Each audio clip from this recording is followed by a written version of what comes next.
My Father, who is in heaven, how often do I really honor your name? May your kingdom come just so long as my will is done on earth and you can have heaven. Give me today whatever my selfish heart desires and forgive me my sins, but please don't expect me to forgive anyone who sins against me. And please don't make me suffer and deliver me from hard times.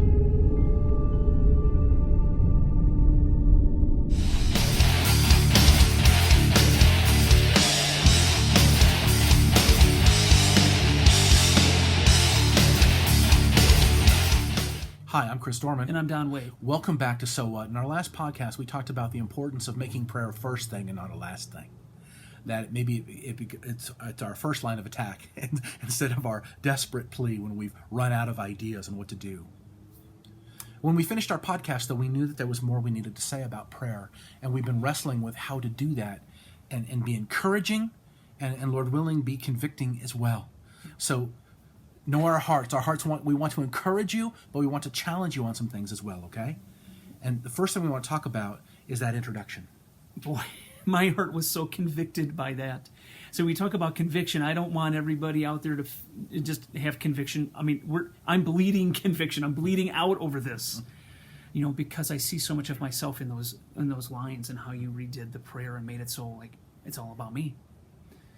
And golly, when we're talking about battling sin, I can even bring my sinful behavior into my prayer. That's true. It's like, oh my gosh. Which is what Jesus said in Matthew, right? He was condemning different kinds of prayer as being carnal. James condemns certain prayer as carnal.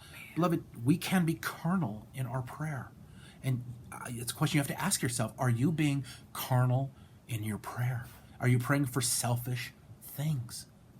And how can we know? How can we know for sure if we're doing it rightly? Beloved, we have this idea that because we're Christians, we know how to pray. The disciples didn't feel that way. They said, Lord, teach us how to pray. Jesus gave us the Lord's Prayer as a model, as a way of teaching us. It's a teaching tool, how to pray. And where does Jesus start? Well, he starts with worship. Which is where we need to start. Right? In prayer. But think about it. The backdrop is that it's not these men didn't pray and they didn't know what prayer was. Right. But they had seen Jesus shred what the religious elite had been calling prayer. Right. And say, that is totally of hell. So then they're like, well, then what am I supposed to do if it's not that? Right, what do I do? And so God gives them a model. Jesus tells them, we'll pray like this. Worship God first. Wow.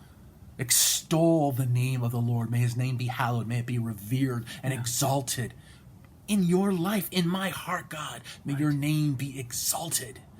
And as God is worshipped in my heart, then do I want my will or his will? I want his will to be done. It just leads into worship. It leads into praying in a manner that's consistent with the will of the Lord, which is what God wants for us. Dude, I mean, you're firing me up. That's the problem. I'm sorry, I totally interrupted you because I get fired up because out of that then is, man, your kingdom come, your will be done on earth as it is in heaven. That's right. That's where my heart is, man. I just want to see you prevail upon this world. Yes. And then it's like, okay, now when I start approaching like, what do I need, my daily bread, and dealing with sin, it's like I can actually start having a better conversation with God about that.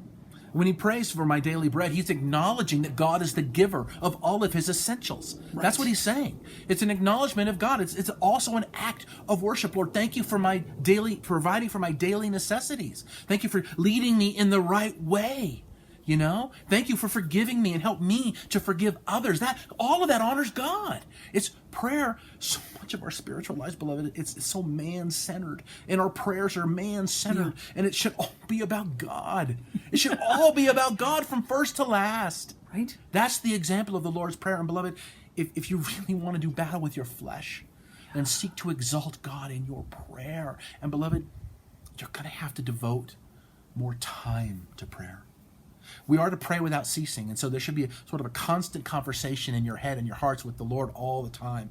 But beloved, if you really, really, really, really want to be effective in your Christian witness, if you want to live victoriously for Christ, if you want to really kill sin, then you have to devote time to prayer. Right. Time that is not interrupted by anything else. And if you study the histories, the biographies of the great men and women of faith, you will find universally they are men and women of devout, fervent prayer. I'd say, but man, Martin Luther, but I don't have time. You don't understand. I have such a busy day, Martin. And his answer to that would be what? I have to spend 3 hours today in prayer. And we're like, what? Well, I'm so busy, I pray for 5 minutes and I get busy doing the things that I have to do that are more important. Luther understood the most important thing in his life was to get his heart right before God by starting up by worshiping God and seeking the heart of God and the will of God for his life in everything, including in your battle against sin. And that's really, I think we should stop there for a second, because here's the thing, Chris. I see this in my own life. When I do that and I'm like, I'm just too busy and I woke up a little late, I know I've got all these things, I've got my to-do list and my agenda, I'm already stressing out about work. Right. And lo and behold, I haven't had any thoughts about God. And is it no surprise to me that I end up dealing and struggling with sin and dealing with temptations in my life that maybe I haven't for a long time? It's like this all works together, right? To have my mind and my heart being drawn out into the world so easily I wander. And that's why it needs to permeate my life, Chris. That's right. It's not just in the morning. It's not just at night. It's throughout. But to your point, a commitment that I'm going to spend more time in my relationship with God. And that may be for you, that may be if you took 10 minutes out of your day, just 10 minutes, where you didn't do anything but pray, and you sought the will and the honor of God and worship, and then see where the Spirit took you in prayer after that. Okay, for some of you, maybe you're doing that 20, 30 minutes already, but maybe you need to do more. I don't know. For all of us, it's different. What I have found over these last few weeks as I've been looking at prayer, I spend about 30 to 45 minutes every day in concentrated prayer and nothing else. But I also pray throughout the day. I'm praying without ceasing. There's always people and circumstances going through my head all the time by the grace of God, and I'm grateful for that. But what the Lord has convicted me is that I'm not spending enough time in prayer. And I've been a Christian for a long time. And God's saying, you're not praying enough. Yeah. You're not seeking me enough in prayer. There's other things you need to cut out of your life and give me more. That's my conviction. That's what the Lord is telling me as I'm wrestling with my flesh. God is saying, you want to wrestle with your flesh? Then give more of yourself to me.